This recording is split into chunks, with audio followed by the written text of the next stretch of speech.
안녕하세요 유난이들, 난쌤입니다. 오늘의 주제는 도파민이라는 주제를 가지고 이야기를 나눠보겠습니다. 성교육인데 도파민이랑 관련이 큰가? 라고 생각을 해보실 수도 있는데 아무래도 음란물 중독이나 자위 중독 이런 것들이 도파민과 굉장히 밀접한 관계를 가지고 있거든요. 그래서 오늘은 도파미네이션이라는 책과 도파민 디톡스라는 책을 좀 참고해서 같이 이야기를 나눠볼 텐데요. 긴 이야기가 될 것 같습니다. 도파민에는 어떤 특징들을 가지고 있는지 한번 살펴봐야 할 것 같은데 우리가 중독이라고 하면 알코올 중독, 마약 중독 이렇게 뭔가 어마무시한 것들을 생각하기가 쉽잖아요. 그런데 요즘 새롭게 떠오르고 있는 한 가지의 중독이 있습니다. 바로 행동 중독인데요. 그냥 무지성으로 SNS 하기, 쇼츠 보기, 혹은 먹방을 시청한다든지 먹는 행위 자체에 대한 중독, 그리고 우리가 오늘 같이 이야기를 나눠볼 습관성 음란물 자위 중독 이런 것들이 포함이 될 것 같습니다. 이 도서에서 행동 중독을 꼭 고쳐야만 하는 이유는 행동 중독이 되었을 때 우리 몸에서 가장 큰 손상을 입는 곳은 바로 뇌라고 해요. 중독적인 행동은 도파민을 지속적으로 계속 분비하고 그 행동을 강화함으로써 뇌를 더 손상시킨다는 건데요. 여기서 도파민은 우리 뇌의 보상회로에서 작용하는 신경 전달 물질로 결국 뇌는 도파민의 생산과 전달을 억제하려고 하기 때문입니다. 그렇기 때문에 쾌락과 기쁨에 대한 설정값 자체가 틀어지고 만성적인 도파민 결핍 상태에 빠지게 되는 거죠. 제가 이 책을 읽으면서 굉장히 신기했던 부분이 우리 뇌에서는 쾌락과 고통을 담당하는 기관이 같은 곳이라고 해요. 이게 하나의 시소처럼 연결이 되어 있다고 표현을 하는데 내가 행동 중독을 했었을 때 도파민이 막 분비되면 쾌락 쪽으로 시소가 기울기도 하고요. 반대로 내가 어떤 고통스러운 상황에 처했을 때는 고통 쪽으로 시소가 기울기도 하는 거죠. 그런데 이 시소의 특징은 딴과 항상 평행하고 싶어 합니다. 즉 원래 상태로 돌아가고 싶어 하는 특징을 가지고 있는데요. 뇌의 균형이 깨지면 이걸 다시 원상복구시키기 원하는 거죠. 예를 들어서 알코올을 마셔서 내가 도파민이 막 분비되면 이 시소가 쾌락 쪽으로 기울게 될 거잖아요. 그럼 다음날에 숙취에 시달리게 되고 그날 하루를 날리게 되고 막 토하고 이런 상황들이 고통을 줌으로써 이게 쾌락으로 기울였던 시소가 다시 맞춰지기 위한 이런 꼭 과정들이 필요하다는 거죠. 여기서의 핵심은 모든 쾌락은 대가가 있다라고 이야기합니다. 쾌락과 고통의 균형이 꼭 필요한 이유가 무엇일까 우리가 한번 생각을 해보면 바로 생존과 연결이 되어 있습니다. 우리가 옛날에 살았던 세상은 애초에 물질 자체가 굉장히 희소성이 컸고 생명에 좀 위협이 있는 상황들이 많았기 때문에 내가 계속 쾌락에만 빠져 있으면 어떤 위험한 상황에 처했을 때 이거를 빨리 대처할 수가 없잖아요. 그러니까 어떤 쾌락을 내가 주어지면 고통을 줘서 다시 원상복귀를 시키면서 다시 그 균형을 유지할 수 있게 만들고 또 고통에 따르면 다시 좋은 쾌락을 또 추구하기 위해서 원래는 선순환이 목적이었던 시스템이었던 거죠. 그런데 문제는 너무나 풍요로운 세상이 왔습니다.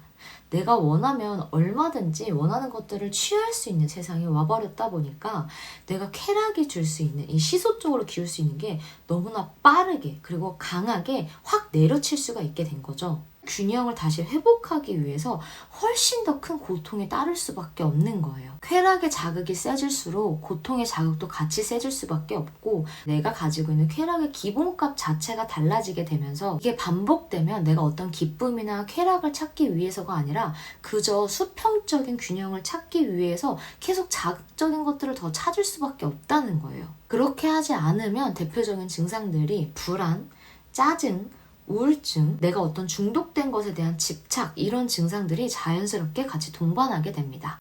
무조건 쾌락이나 기쁨을 느끼기 위한 하는 행동들이 모든 게 나쁜 건가요? 라고 생각하기 쉬운데 그런 건 또 아니라는 거예요. 그리고 쾌락을 즐겼다고 해서 무조건 고통에 따라오는 것도 아니고요.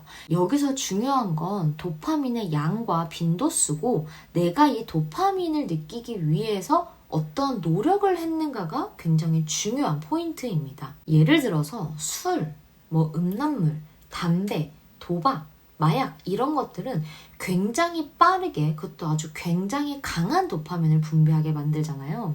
물론 뭐 마약이나 도박은 일단 법적으로 안 되는 거니까 이거를 제외하고 나서 내가 이런 것들을 하고 나면은 꼭 중간에 쉬어주는 틈들이 분명히 필요하다는 거죠. 그래야 시소가 다시 균형을 맞출 수가 있는데 이런 것들을 매일같이 사용하게 되면 도파민 결핍 상태로 가게 됩니다. 그래서 중독된 것들을 사용할 때는 다른 것보다도 훨씬 더 주의할 점이 필요한 거죠. 우리의 목표는 시소가 균형을 잘 이룰 수 있도록 만드는 게 목표입니다. 그래서 이 저자는 어떤 이야기를 하냐면 만족지연이라는 이야기를 해요. 힘든 거를 먼저 해서 이 시소를 고통적으로 먼저 눌러놓은 다음에 그 힘든 것 후에 오는 만족감이 이렇게 올라가면서 균형을 맞춰진다라고 이야기를 해요. 그러니까 예를 들면 운동하면 너무 힘들잖아요. 그리고 운동하러 가기까지가 사실 너무 그 마음이 막 갈까 말까 고민하는 과정이 사실 고통스럽고 운동이 끝날 때쯤에는 그 좋은 도파민들이 막 올라오는 거죠.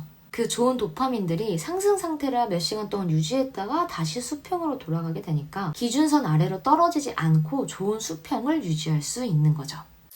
그래서 정말 많이 상담하는 것들이 음란물이나 자위인데 결국에는 습관성 음란물 자위 중독으로 이게 같이 연결되거든요. 우리가 이런 것들을 어떻게 하면 조금 지혜롭게 이 중독을 벗어날 수 있을까 생각을 해봤을 때 도파민 디톡스에서는 4주간의 단식을 권장합니다.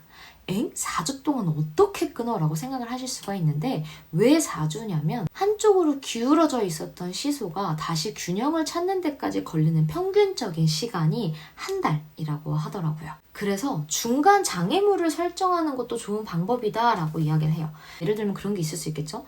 내가 습관성으로 음란물 자위를 하는 시간이 만약 시간대가 있어요. 그러면 그 시간대에 아예 어떤 학원을 등록을 해버린다든지 아니면 뭐 화상통화로 영어 수업 같은 걸 한다든지 아니면 그 시간에 일부러 내가 나가서 운동을 한다든지 일단 그 패턴 자체를 깨보는 거예요. 혹은 음란물을 보려고 보통 뭐 스트리밍 사이트로 들어가거나 아니면은 회원가입해서 들어갈 수 있는 그런 사이트들을 들어갈 거잖아요. 그럼 애초에 그런 사이트들을 다 차단할 수 있는 어플도 되게 많거든요. 차단해놓고 내가 그걸 보려면 그 어플을 다시 들어가서 다 해제해야만 볼 수 있게끔 설정할 수 있는 것들이 굉장히 많아요. 그러니까 그런 식으로 중간 장애물을 하나씩은 설정을 해놓고 내가 안 보려고 노력을 하는 과정이 조금 더 있으면 좋은 거죠. 그래서 보통 이 고비가 2주까지는 정말 힘들다고 해요. 근데 2주가 넘어가면서부터는 그 전보다 훨씬 더 수월해진다고 합니다. 물론 실패할 수 있어요, 여러분들 아시죠? 그리고 실제로 실패하는 분들 너무 많고 그 이제 좋은 표현은 아니지만 금달이라고 표현을 하잖아요. 네, 막 이게 어떤 분들을 보니까 나 금달 할 거야 해놓고 금달 1일차 했다가 다시 금달 1일차 했다가 다시 금달 1일차 했다가 이런 것들을 저는 너무 많이 보거든요. 그러니까 마음을 먹지만 또 실패하고 마음을 먹지만 또 실패하고 이런 거죠. 네, 그렇지만 결국에는 어쨌든 도전하는 행위 자체가 굉장히 좋은 거고요. 굉장히 애매하게 좀 줄여나가려고 하는 분들이 있는데 애매하게 줄여나가는 결국엔 더 큰 갈망과 더 큰 결핍이 생길 수밖에 없어요.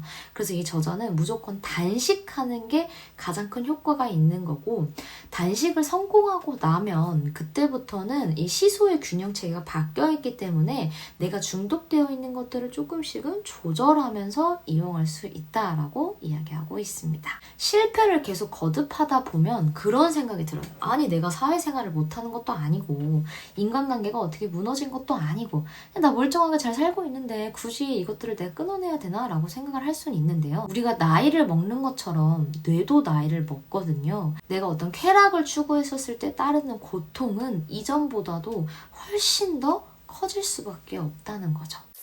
만약 내가 중독인가? 아닌가? 라고 헷갈린다면 확인할 수 있는 가장 좋은 방법으로는 내가 이 중독되어 있는 행위를 다른 사람에게 설명했었을 때 거짓말을 하지는 않는지 점검해 보라고 하더라고요. 예를 들어서 음란물 자유 중독을 하루에 2시간, 3시간 하는데 다른 사람한테 표현할 때는 막 30분인 척, 20분인 척 이렇게 줄여서 얘기를 한다면 빨간불이 켜진 상태다 라고 볼 수 있습니다. 또한 예전에는 굉장히 즐거웠던 것들이 이제는 그렇게 즐겁지 즐겁지 않다면 이 시소의 균형이 깨져 있을 수도 있다라고 또 볼 수도 있기도 하고요. 이 책의 저자는 우리가 너무나 풍요로운 삶 속에서 정말 먹으려면 먹고 가지려면 가지고 하려면 할 수 있는 세상 속에서 오히려 우울증을 겪고 있는 사람들이 굉장히 많아지고 있는 모습들에 대해서 이야기를 하면서 풍요의 역설이라고도 표현을 하거든요. 우리가 이렇게 풍요로운 세상 속에서 더 행복하게 잘 살기를 위하는 마음으로 이 이야기를 전달하고 있습니다. 이 도파민 네이션이랑 도파민 디톡스라는 책을 가지고 다 같이 스터디를 한번 했었는데요. 이 스터디에서 나왔던 내용들이 너무 좋아서 여러분들에게도 같이 공유를 해드리려고 해요. 중독이 왜 되는 걸까라는 이야기를 나눠봤을 때 사람에게 굉장히 중요한 것은 애착 경험이라고 해요. 그런데 만약에 어릴 때 이 애착 경험이 제대로 형성되어 있지 않으면 내가 살아가면서 힘들 때 혹은 불안할 때 짜증날 때 애착 대상에게서 애착 관계가 형성되지 않았기 때문에 건강하게 해소하지 못하고 중독적인 것들로 해결하려고 하게 된다고 하더라고요. 그러니까 자신의 공허함이나 상처, 결핍들을 다른 중독적인 것들로 해결을 해버리려고 하고, 하지만 이런 것들을 했었을 때 오히려 더 지독한 외로움에 빠지기도 하는 거죠. 이렇게 애착 유형이 형성이 안 돼 있고 중독이 된 아이들에게 해줄 수 있는 방법은 새로운 애착 대상 관계가 되어주자라는 이야기도 나왔었고요. 또 우리가 중독이 왜 되는가 이야기를 했었을 때 새로운 경험에 대한 부족의 이야기도 나왔었어요. 예를 들어서 우리가 그냥 정말 의미 없이 쇼츠나 릴스나 이런 걸 보게 되는 순간이 언제일까라고 생각을 해봤을 때 그건 좀 힘들 때, 지칠 때 그런 것들을 찾게 되더라고요. 그러니까 아무 생각하고 싶지 않을 때 보게 되는 거죠. 근데 결국에는 그것보다 더 나은 경험이 없었기 때문에 그런 것 같아요. 어떠한 물질이나 상황에 중독이 되어 있다는 것은 다르게 표현하면은 그것만큼 지금 재미있는 게 없다라고 표현할 수도 있는 거죠. 그러니까 그럴수록 새로운 경험이 필요한 게 아닐까라는 결론에 도달하기도 했습니다. 결국은 자극을 차단하고 자기 조절할 수 있는 능력을 키우고 그에 따른 대체제를 찾아주자라는 선순환적인 사이클을 찾았는데요. 저는 이 책을 읽고 스터디도 같이 해보면서 우리 유난히들 생각이 진짜 많이 났어요. 뭔가 힘든 상황들, 그리고 중독적인 상황 속에서 고통을 표현하는 분들이 꽤 많았거든요. 그래서 제가 오늘 소개해드린 책도 한번 같이 읽어보시면 좋을 것 같고, 제가 전달해드렸던 내용도 함께 보시면서 혹시 좀 마음적으로, 신체적으로 힘든 분들이 계시다면 같이 극복해 나가면 좋을 것 같습니다. 오늘도 시청해주셔서 정말 감사하고요. 저희는 또 다음 영상에서 만나도록 할게요, 여러분들.